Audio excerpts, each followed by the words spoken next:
Times. I'm Akram Haq. I'm really honored today because we have two real important experts from same country, Mongolia, but from two different nations, talking about collaboration between two countries which are historically connected and which have immense potential.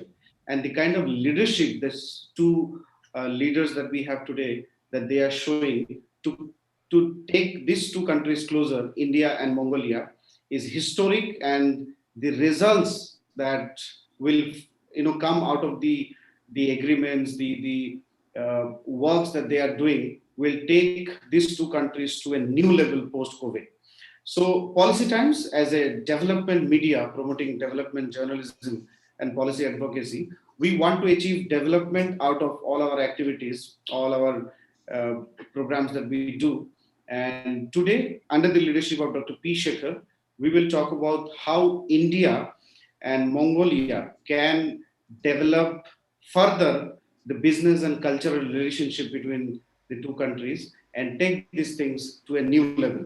Without taking any more time, Dr. P. Shekhar is chairman of this Unleashing Indian and Global Smart Cities panel. He also has been single-handedly leading this important initiative under the Policy Times banner, the Unleashing India Global Web Service series, where we are inviting the eminent personalities from across the world to share their views and expertise on different dimensions, especially post-COVID, because COVID has been World War III in the language of Dr. P. Shekhar, and the planning, strategy, and everything post-COVID would be extremely different and has to be different to take or give a new leadership in the post-COVID era, and how and what India should take, not only to strengthen internally, but also to strengthen India's relation with the world for global peace and prosperity.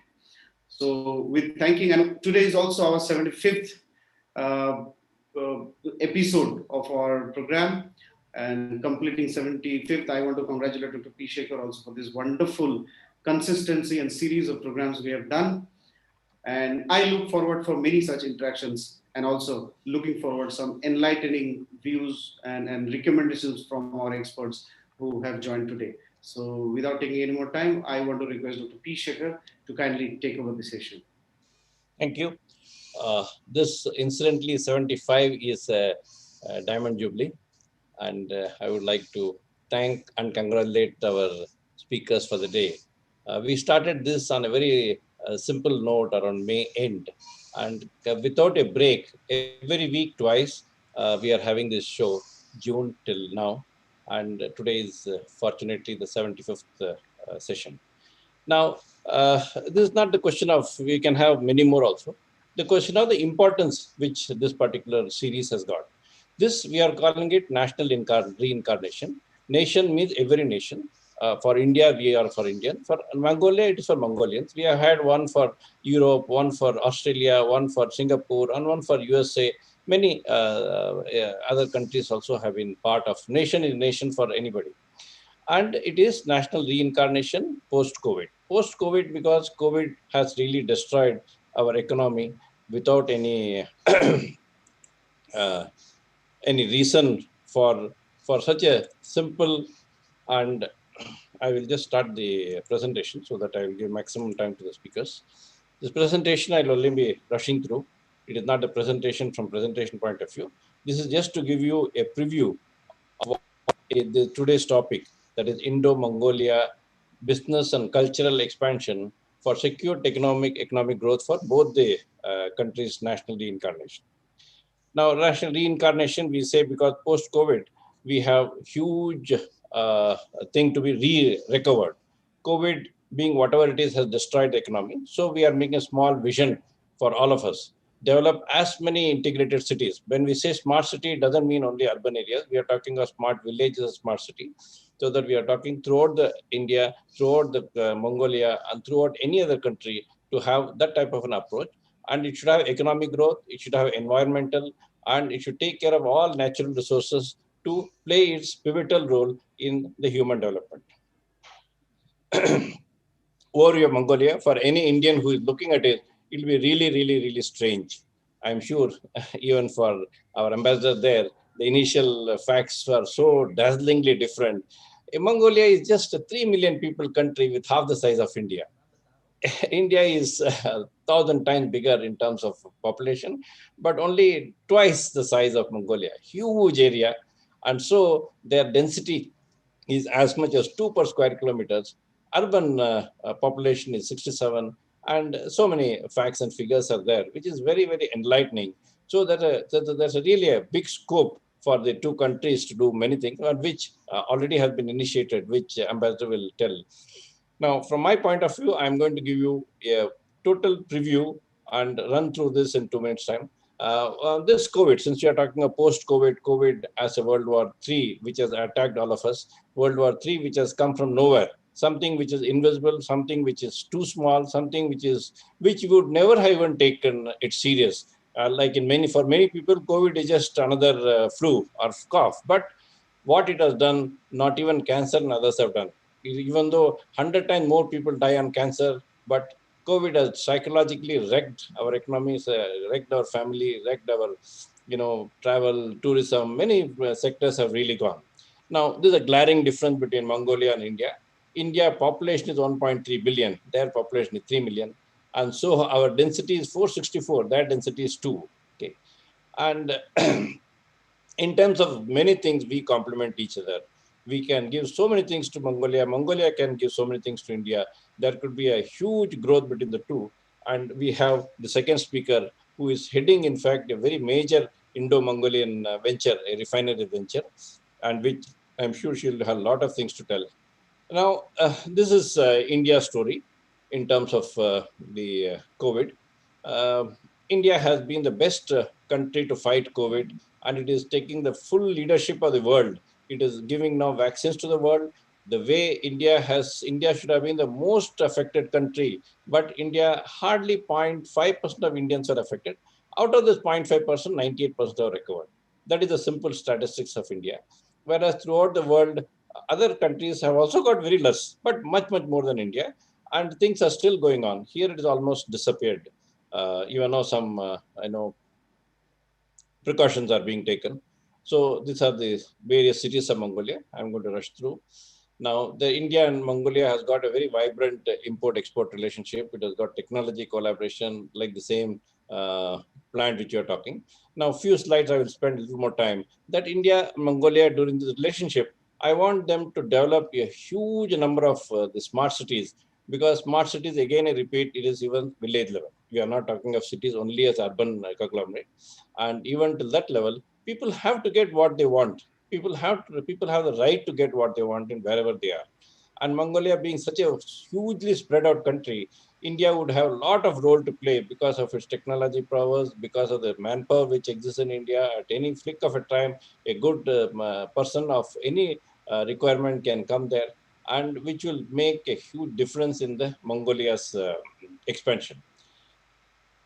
These are few slides on how the smart city is to be planned and what should be done and why it should be done. Why even something like the refineries, which Our Lady Dr. Altan is heading, how every aspect of the refinery can have a smart city built around. There could be refinery smart city at the main place, and there could be smart hubs as the oil is being transported from one place to another, which all would give rise to a prosperity for the people, employment for the people, and overall techno-economic growth of the country. Again, I am coming almost toward the end. I would like to spend a minute on this word secured governance. Yes. Now this is, for all this thing, huge money is required. What I would like to emphasize is there is a system called secured governance, where through a self-sustained nature of planning, there could be huge funds available. And let Mongolians be assured that there are extremely good funding people who are behind Indians from Europe, USA and all, which all are available at terms which will be really enlightening, terms which are highly good for the country's growth, which we will see that comes through secured governance. And in this two slides, in terms of the way the secured governance has been used in some of the largest projects in the world, and that is being highlighted. And last few slides on the cultural cooperation. We are also having a huge cultural tie-up between India and Mongolia, and with the present ambassador being there that's also being highly expanded. And for all this thing, from my point of view, I write a series of books from all angles. I've written more than 100 books and on various aspects of the national growth, technology growth, on the sectorial growth, regional growth, and so on and so forth. And that has got a huge. Now, coming to introduce my two experts today. One is Mr. MP Singh, Mahendra Singh. He's an IAS officer. He's a highly reputed IAS officer. He's got he's not claimed a world record. He has brought more than 200 heads of countries. He has taken care of their visits, and he himself has done a huge amount of good work in various countries. He's not one of those who is in only one set of countries. He has been in Vietnam to this, to UK, to Canada, and various countries he has seen. And also, I had the privilege of attending. He is also the director events in Ministry of External Affairs. And I had the privilege of addressing, thanks to him, 11 heads of countries about 3 years back, which he had what a perfection in which he does. I hope I can also do the same perfection in this event. Yes, it was really a perfect show, and that's where I met even Akram. And I'm happy to say that Akram has been a very good person was introduced thanks to Mr. Singh. And the second speaker who will first, Mr. Singh will speak, and then we will have Dr. Alton. She is the ED and CEO of Mongol Refinery. After Singh, she will talk, and then we will have one more small talk between the two and conclude in about 45 minutes from now. Mr. Singh, could you? Thank you. I mean, as I say, friends are always kind with words and nice to their friends. So thanks for your kind words. Thanks, Akram. Thanks to Dr. Altan for joining us in this series, which is now the 75th episode. My congratulations to Akram. My congratulations to Dr. Sekhar that we are able to consolidate the traditional friendship between India and Mongolia. We say that we have a friendship which dates back to centuries, but I say the future is always in economic areas. And for that, we have one of the largest project of assistance from India, which is dedicated to Mongolia, something that speaks volumes of India's cooperation. So thank you, Dr. Sekhar, Akram, and Dr. Altantstseg and the team. And to the Policy Times, as they telecast this to all of their viewers.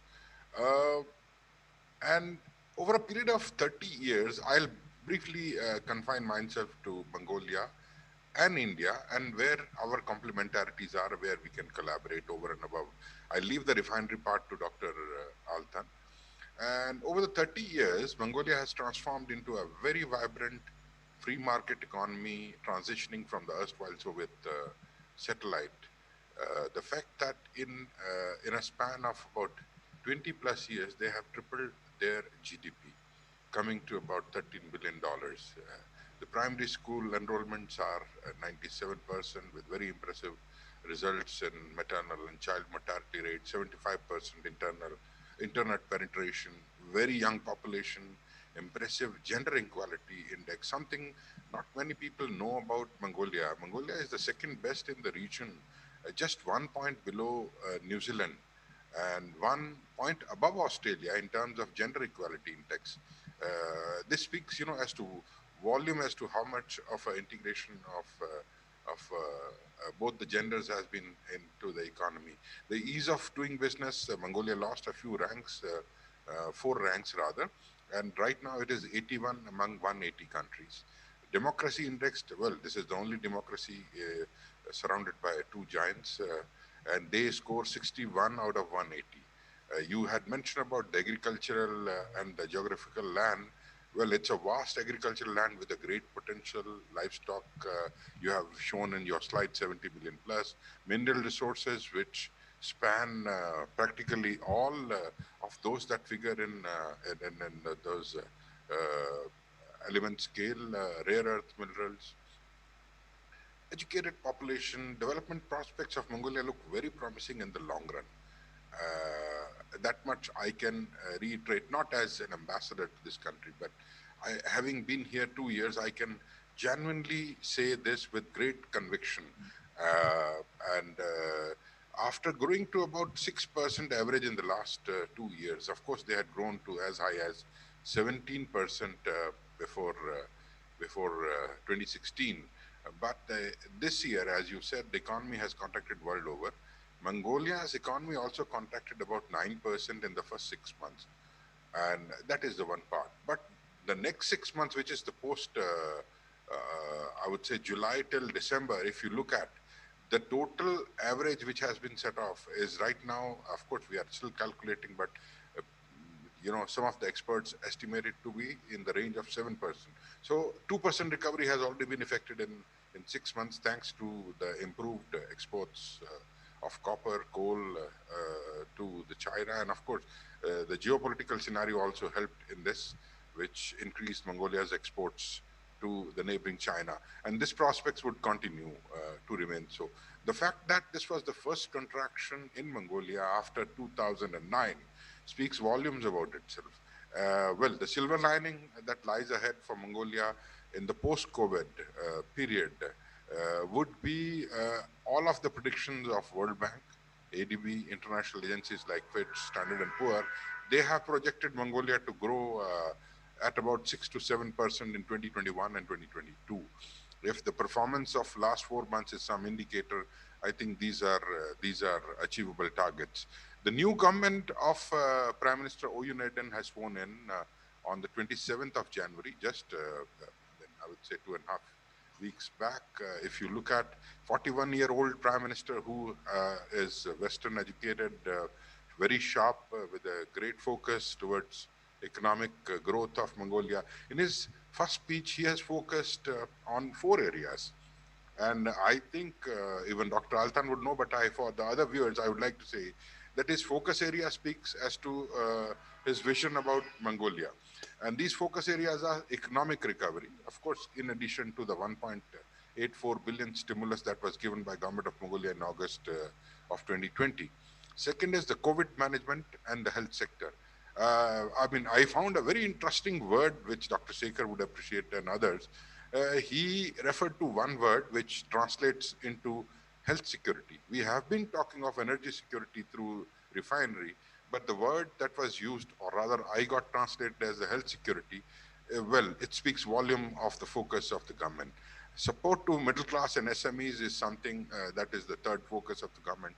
And his fourth government was the digital governance, or something that conforms to the vision which you had shared about the smart cities. And of course, as I go along, I'll explain as to how we could use these policy directives of the new government into the post-COVID world. The way I see it, in about, I think, weeks' time from now, we will have vaccination starting in Mongolia, which would speed up economic recovery. The banking sector reforms, which were announced just about 3 weeks ago, which entail that all of the 5 major banks of Mongolia will now have to become public, which is to say they'll be issuing IPOs. And to add to it, if you add the stimulus of 1.84 billion, uh, this is immense potential for a small size of population. And why I say so, for India, this is an opportunity that not only we have our largest project of assistance with Mongolia, but we also have to take care of the newer areas of cooperation. And you would be very surprised to know that notwithstanding COVID, Mongolia launched a Nomad International Bond, which was 2.5 times oversubscribed and got $600 million in COVID times. That should say about the confidence of the international investors in Mongolia's capability to bounce back, notwithstanding COVID. And post-COVID, of course, it's going to go up. The way exports have picked up in last 6 months, or rather 7 months, is a very strong indicator as to how the next 8 to 10 months would go in terms of export of coal and copper. Well, if you are following the merchandise market, um, and copper prices touched 8,000 plus 2 days back. And imagine these were all in the sub range of 5,000 plus in 2019. So this is a very strong indicator. Something unthinkable happened during 2020 in Mongolia. The gold production was an all-time high, and also the gold prices. If you just put these two together, which have brought the fiscal gap to a much acceptable level, of course, there is a challenge and long way to go, but it does help to have these two secure commodities from Mongolia to help them going forward in the post-COVID world. The largest Oyo Tolgoi mine, which is a copper and gold mine, a $6.75 billion venture, it's an international venture of Rio Tinto, is likely to become at least 70 to 75% operational in 2022. All of these indicators would point out that the economy is at the right track, and of course the new government, I would say, and never before Mongolia has a political stability. It had, almost 30. The present prime minister is the 32nd prime minister, and the average stay of the prime minister in Mongolia had been 1.5 years. But the last government of Mongolian People's Party has been there consistently since 4 years, and next more 4 years. These are, I would say, the political stability required for foreign investment and growth is something would continue. Of course, oil refinery, about which Dr. Altan will speak in greater detail, is a game changer in this part of the world. It will be able to take care of close to about 2/3 of Mongolia's energy needs. And for a size of Mongolia and for the small size of population, this is immense. And growth, as I said in the recent World Bank report, which was issued a week back, it says that they have a very strong prediction that it will accelerate in the medium term also. And I'm not an expert in matters of economy, but the way I read and interpret signals, it'll likely to happen the way it is going, largely supported by the robust growth in the private consumption and continued steady investment in mining and manufacturing sector. Of course, oil refinery will play a bigger role in that. This prospect of mine is predicted on the government's continued commitment to fiscal consolidation to contain public debt in the medium term. Of course, improving revenue mobilization, controlling public spending once the impact of COVID-19 becomes fully visible. I say all of these that would open up the new areas. I first go to the smart city areas. Mongolia will be having the new airport ready by the middle of this year. It's already ready, but not yet operational for various reasons. You know that. But if things go normal, and I would talking of post-COVID, this new airport would give rise to a great amount of development of infrastructure in that area. Government has embarked upon two projects, which is development of a smart city, which is called Aero City, in the Boyantukha hub, and IT City. And of course, there is a film city and others. But I would say these two are something that that would make more sense if you read into Prime Minister's statement that digital governance would be one area, and they would like to move 582 public services into the IT domain. Secured governance is something that you had talked about in your presentation, Doctor. My sense is that how do we integrate? The only thing would be how do we get financing? Even such a self-sustaining would come much later. But right now, how would we get financing? Towards this, we have proposed to Mongolia and Mongolian leadership that we could have a sister city relationship of UB city or the newer city that is coming up with Ahmedabad, with Bangalore, or any such city which is being developed in India as smart city. So this thought concept linking into integration of smart cities and development in a smarter way, not only in IT, but smarter financial way, smarter self-sustaining way. Mongolia's SDG performance was commendable. If you see the UN report, Mongolia was one of the 17 countries that exceeded the SDG goals. So this shows that the smart city concept is workable and doable. The focus is also on development of transportation for the size of the country that Mongolia has, and the vertical and horizontal integration with the developing of the railway, particularly, and road network could be a huge game changer again. Pharmaceutical is a focus, as I said, Prime Minister has said. Health security concept, that I liked it. I'm going to use it more often. So pharmaceutical and healthcare would be two areas. And of course, India has proven to be the pharmacy of the world, so we can bring greater complementarities in this. Mining equipment as we go along, technologies that would help not only in mining, but I would say in the renewable energy sector, because it is critically linked to SDGs for which Mongolia is committed.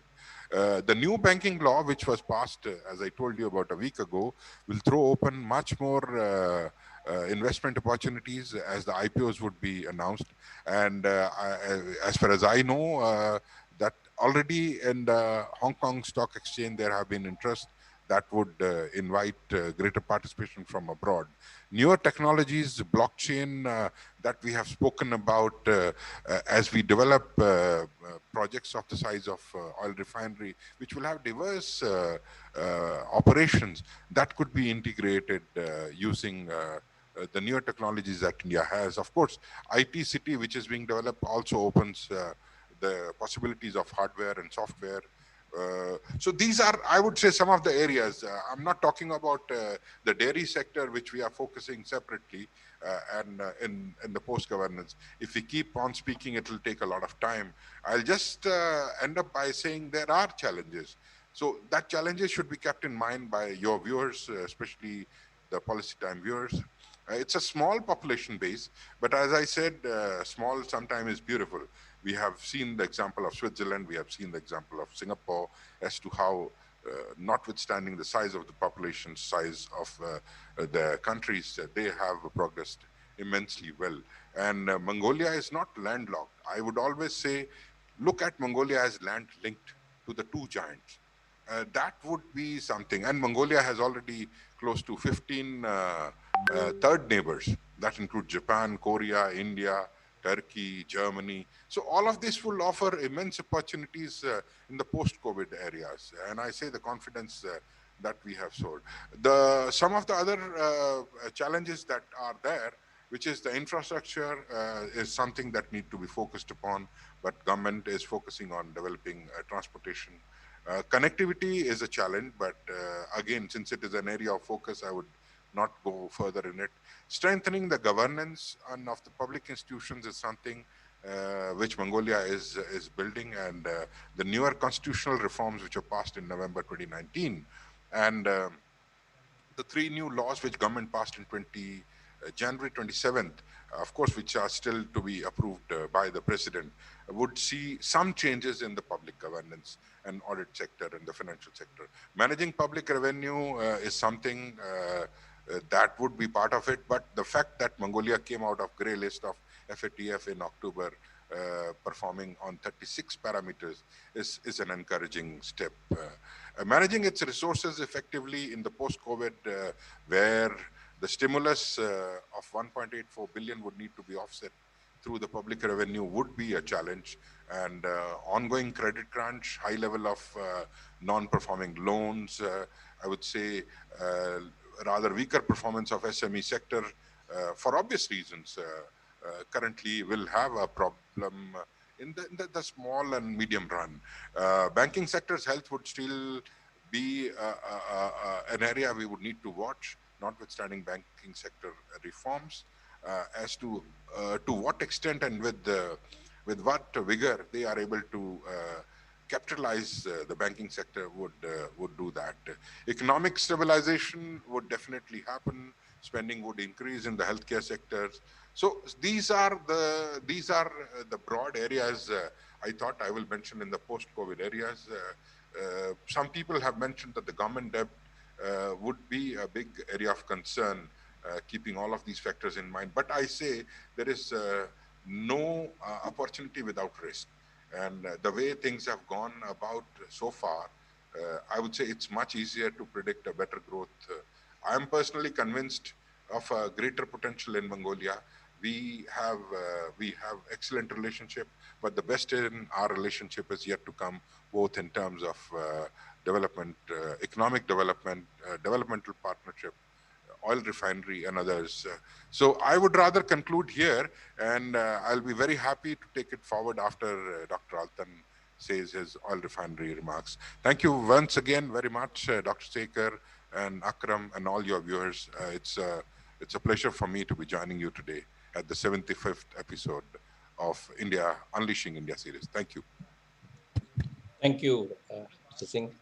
Now, very nice to hear such a grand overview, and also to know that there is a new Prime Minister, young Prime Minister, and internationally educated, experienced, and wanting to do something good for the country.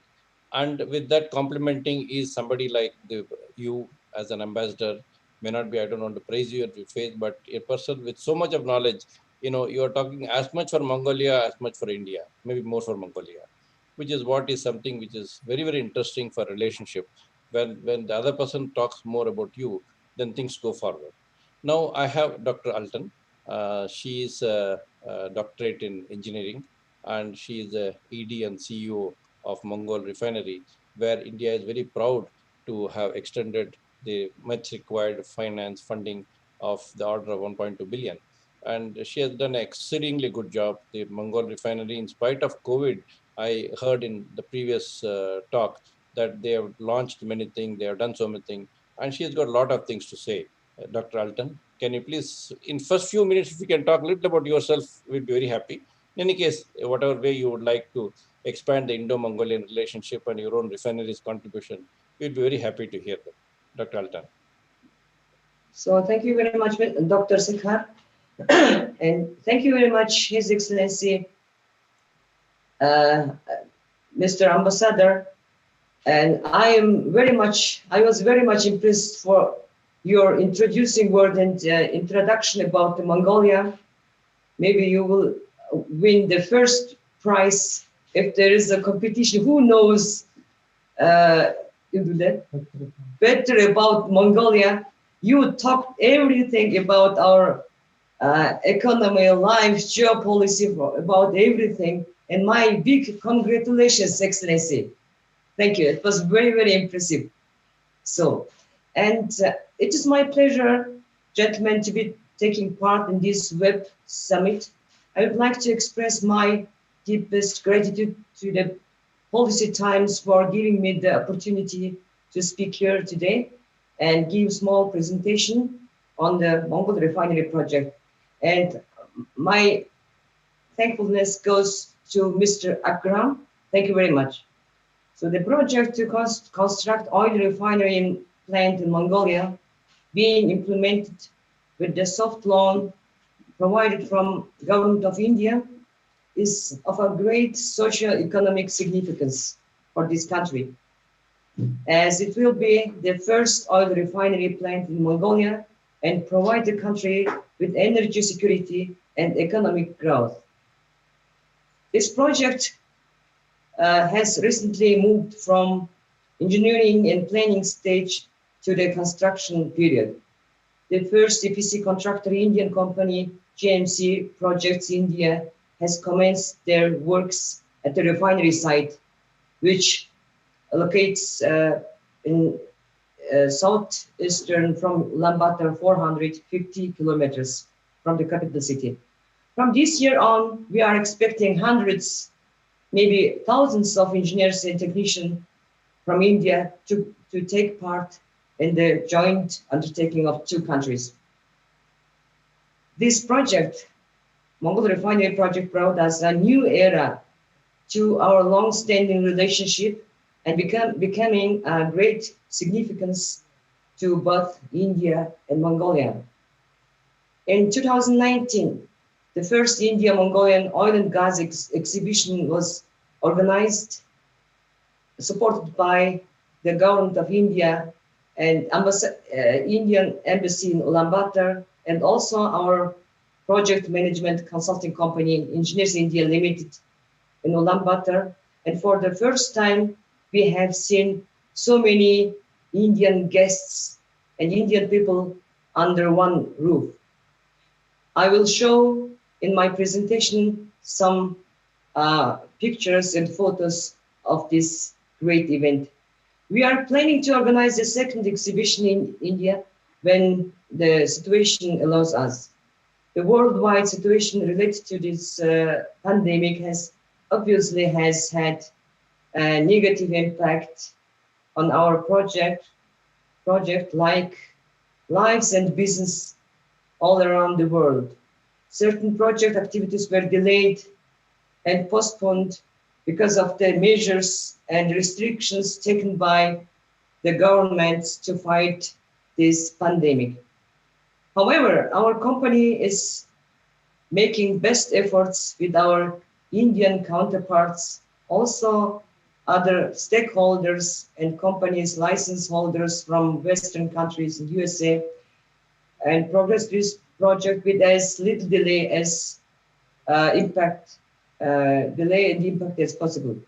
All the stakeholders, especially governments from India and Mongolia, are putting best efforts for the smooth development of our project.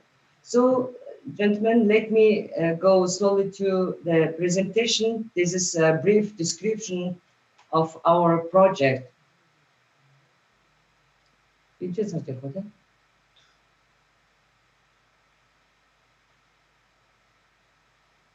So, again, I'm happy and glad to have this opportunity to introduce to the Policy Times a brief introduction about Mongolia Refinery project. So currently the national demand of petroleum products, especially fuels, is met exclusively by import. And this dependency impacts very much on the national economy and macroeconomic situation, such as foreign trade deficit. Mongolia spends every year over $1 billion for the import of petroleum products, and this price increasing, the dependence on fuel and unstable price of fuel products influence on the price increasing of goods, and it is the main factor of inflation, and not at the end, it influences very much of the decrease in purchasing power. The avoidance of import dependency and stable price of petroleum products has become a critical macroeconomic issue. So the starting point of our project is related to the visit of the Honorable Prime Minister of India, Narendra Modi, in year 2015. During his visit, Prime Minister announced $1 billion soft loan from government of India to Mongolia, and subsequently, 2016, the line of credit was signed between Mongolian government and Export-Import Bank of India. So our Mongol Refinery, 100% state-owned company, was established April 2017 for the sole purpose to implement this project. From the starting, from the grounding from our company, we are working with our Indian friends together. And the first big delegation from Indian government came to Mongolia November 2017. And Engineers India Limited started with the development of the detailed visibility study also from September 2017. And after over 1 year working on the detailed feasibility study, we have together defend our detailed feasibility study in front of the Professional Council of the Ministry of Mining and Heavy Industry of Mongolia. So we had also, during the detailed feasibility study, hired owner's engineer of Mongolian government. We have selected KT Kinetics Technology, a company from Italy, also a software developer company, Prometheus, as our independent consultant for the feasibility study of the project. So I told during my introducing speech about our very first India-Mongolian oil and gas exhibition from 2019. This is not only first India-Mongolian oil and gas exhibition, this is our first exhibition in Mongolia related to the petroleum downstream. So petroleum upstream, so petroleum exploration prospection history goes back to the last century, 1940s, almost 80 years history, but processing of the crude oil, processing sector of oil and gas sector is just starting with our project. Gentlemen, you see here on the picture many company representatives, also the representatives from Mongolian high-level government officials. It was so very significant event for our project, and not only for our project, for the relationship, Indian-Mongolian relationship. It was a great event. Thank you very much. I will take this opportunity for the event, and we have to start to think for our second exhibition. So our 100 representative from 35 reputative companies from India, such as Tata Group, Afghans, ISGC Industry, Emerson, Kalpataro came to participate in this exhibition. Also, Mongolian government gave to this event a big importance, and we had high-level visitors during these 2 days. So this is, you see this, so basic parameters of our refinery, you see here, refinery will process 1.5 million tons crude oil per year, and the location is in Dongobi province.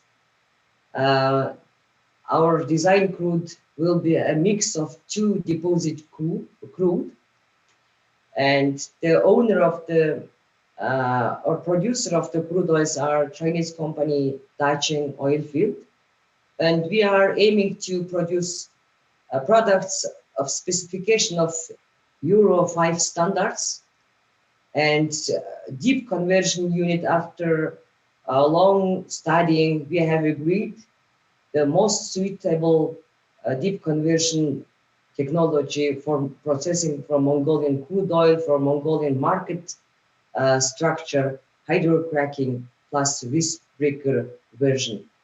So down in the table, you see the amount of the products. So we from top, we start with lighter products, LPG, liquefied petroleum gas, and then gasoline, jet fuel, diesel, and fuel oil. As you see, diesel product takes more than 60%. It is adjacent to the market as a consumption structure.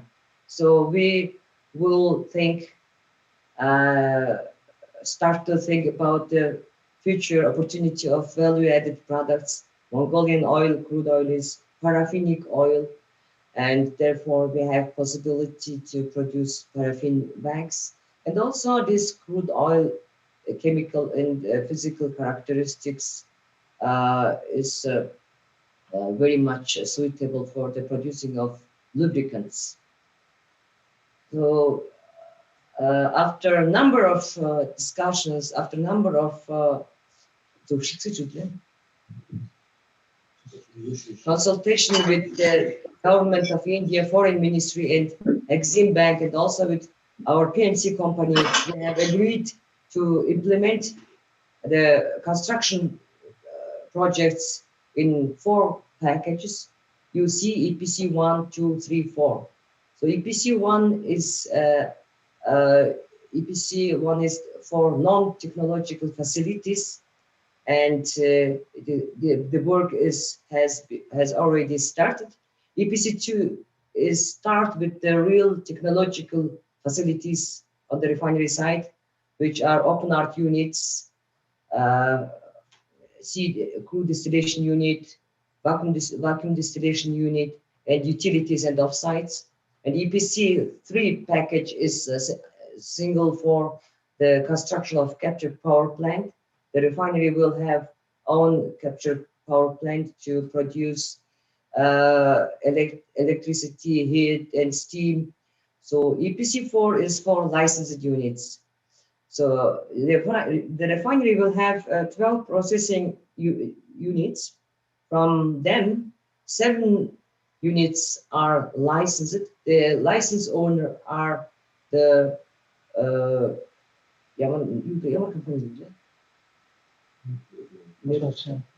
international well-known companies such as UOP, Shell, Axens, Haldrotopso Technique, etc. So we have undersigned our contract for EPC 1 package in October on the birthday of the Mahatma Gandhi, and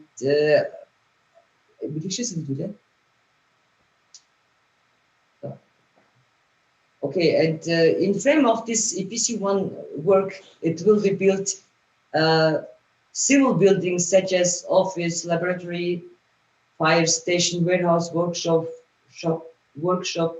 first aid center, and also the site development roads, construction of culverts, roads, and also raw water drainage system, etc. So one of the main work in this package is the construction of water supply pipeline from deep water aquifer borehole. It is around 40 distance of 40 kilometers. And you see this picture on the coldest day on 15th of January. Our first EPC contractor, GMC Project India, has commenced its construction work. So EPC 2, you see here, I mentioned CDU, VDU, saturated gas plant, and utilities offsites, and very huge area will be covered by tank farm. And our tank farm consists of crude tanks and tanks for intermediate and finished products. So now you see the captured power plant. It is a single EPC package. The pre-qualification is carrying out by Export-Import Bank of India. So the result, tender result, we will have soon. So EPC 4 is the complicated part, most complicated part of the refinery project. You see here, this is secondary processing units, or so-called licensed units. So 7 units are there: LPG treatment units, visbreaking, hydrocracking, diesel hydrocracking, MS block, gasoline processing part, and hydrogen unit, sulfur recovery unit. And tendering process is in progress. It has been taken relatively long time. Our project management consultant started with the preparation of the tendering documents since summer 2019, and now I hope that the evaluation process will be finished. So, so meanwhile, since 2018, on the based on the decision of Mongolian government, prepared the construction of the refinery. Saint, this is capital city of Dorngobe.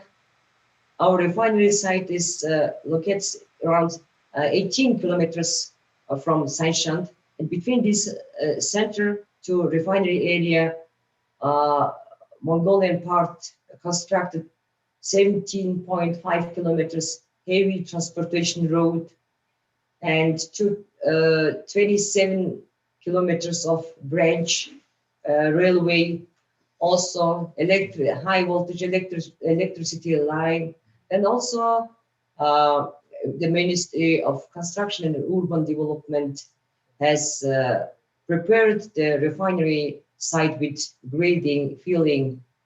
So simultaneously, Mongol Refinery, our company is implementing now another one project. This is not small project, but in comparison to our main project, refinery plant, it appears smaller. But this refinery township is purely on our initiation.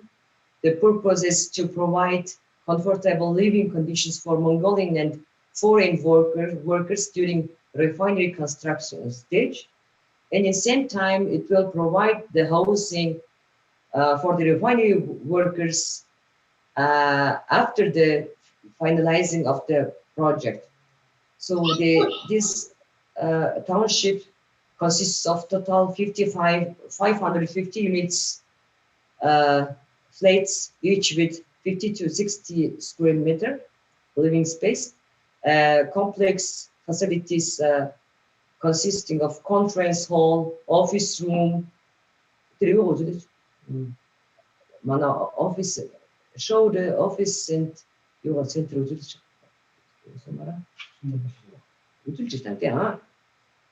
Okay, and then we are planning also to construct kindergarten schools also in this small township, but it should be built in cooperation with local organizations, late stage of the refinery construction.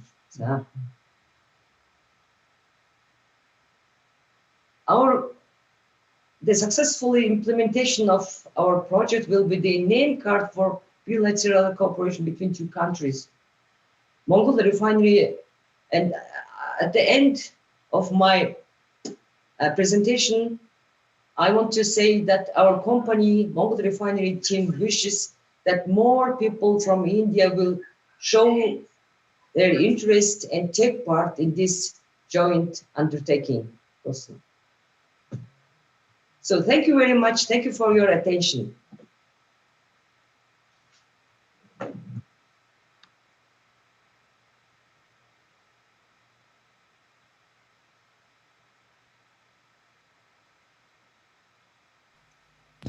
Doctor?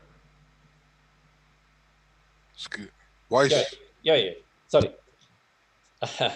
Thank you, Dr. Alton, for your excellent presentation. Your presentation has been on the ground and with actual,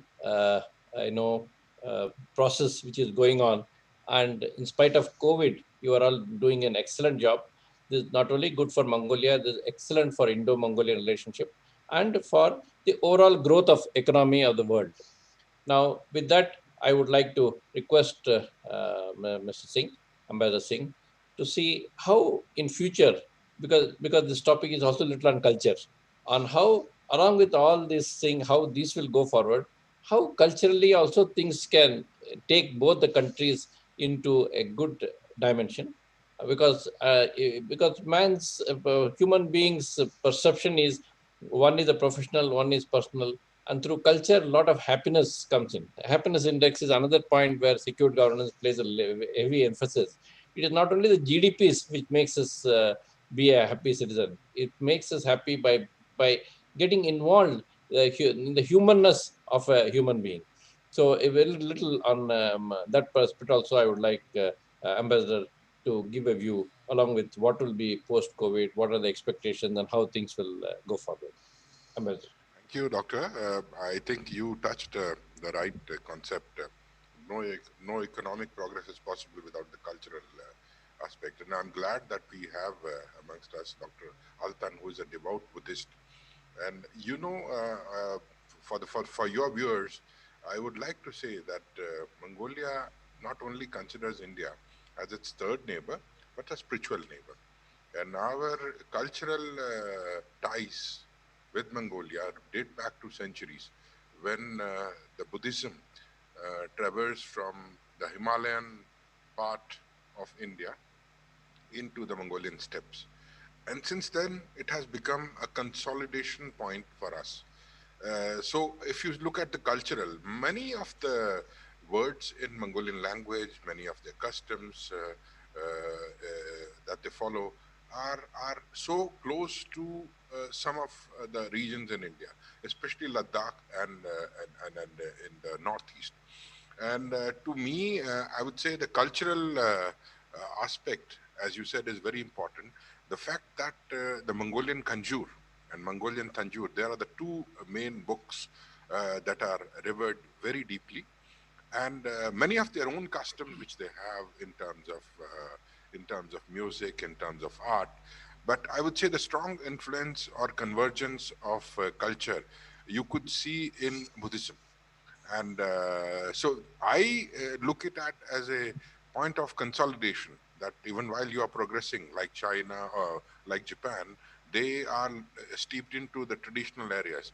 Mongolians, they are forward-looking, progressive people, but deeply religious within. And I would not venture to say as to what is the percentage of Mongolia's population, but overtly I can say, or through the practices, close to about two-thirds of the population definitely follows Buddhism.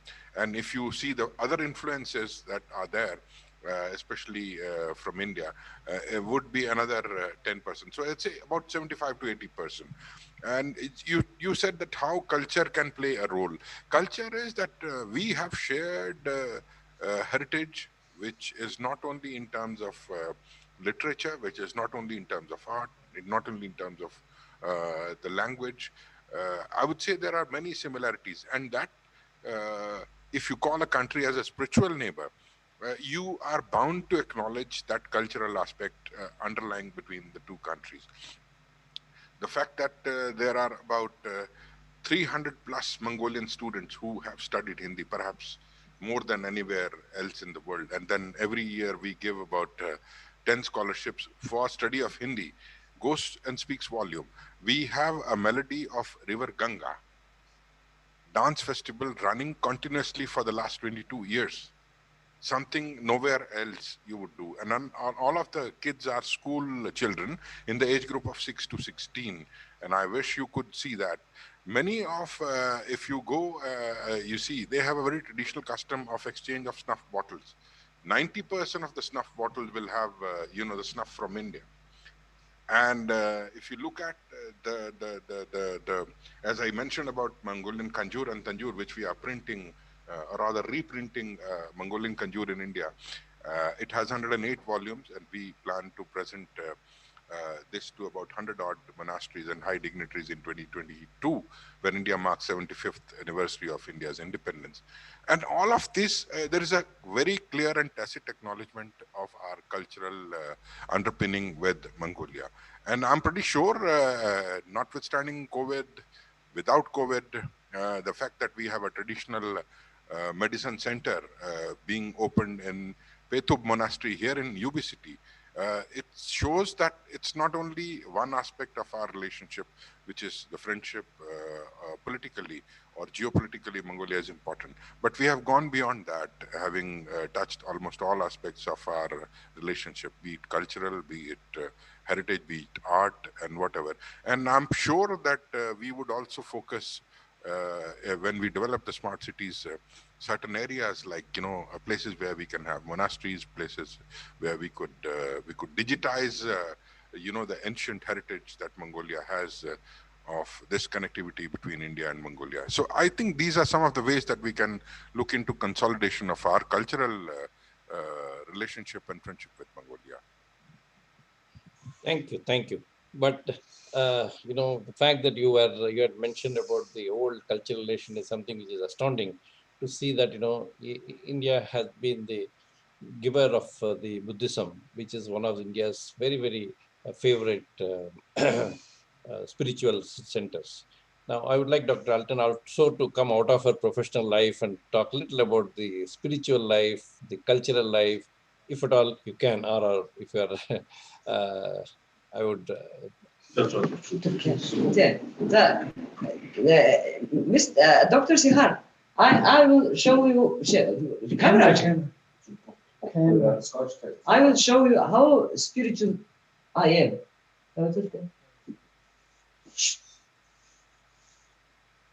Oh, beautiful. This is my teacher, Gautam Buddha Shakyamuni. Okay. So nice. I am deeply Buddhist. I am deeply Buddhist and the follower of North Indian Buddhism. Okay. His Excellency, Mr. Ambassador, knows very well, and this my spirituality leads me to do this job. That's good. Altan had shown, something valuable. I also would like to show that in my office, I have just two photographs. One that of our Prime Minister and President, and the third photograph I'm going to show you as to why I have kept this here. Oh. So nice. Great. You can see convergence of Buddhism in Dr. Altan and Ambassador. Both we converge in that. That's so nice to hear these things. So since we are running slightly out of time, I will do my concluding remarks and close the show. So now, as we all know, Indo-Mongolia have got a huge future to look forward to. Only little I can bring to the table is that, for all this thing, you would require technology, you would require manpower, you would require funds. Please be assured that today, with the growing economy India has got, people with funds, people with technology in India, outside India, they're all there for Mongolia to, use it for the development. We can always work out when an enthusiastic ambassador is there. So many things we can do. He's one of those who doesn't look at formalities. He's one of those who looks at the outcome, who looks at the output. That's why he goes deep into cultural, deep into spiritual, deep into technology. And you name the topic, I don't know which topic he may not be able to talk. He touched upon every aspect of economy, even though saying that he's not an economist, he doesn't understand. Now, even he understands, I don't know what will be the outcome.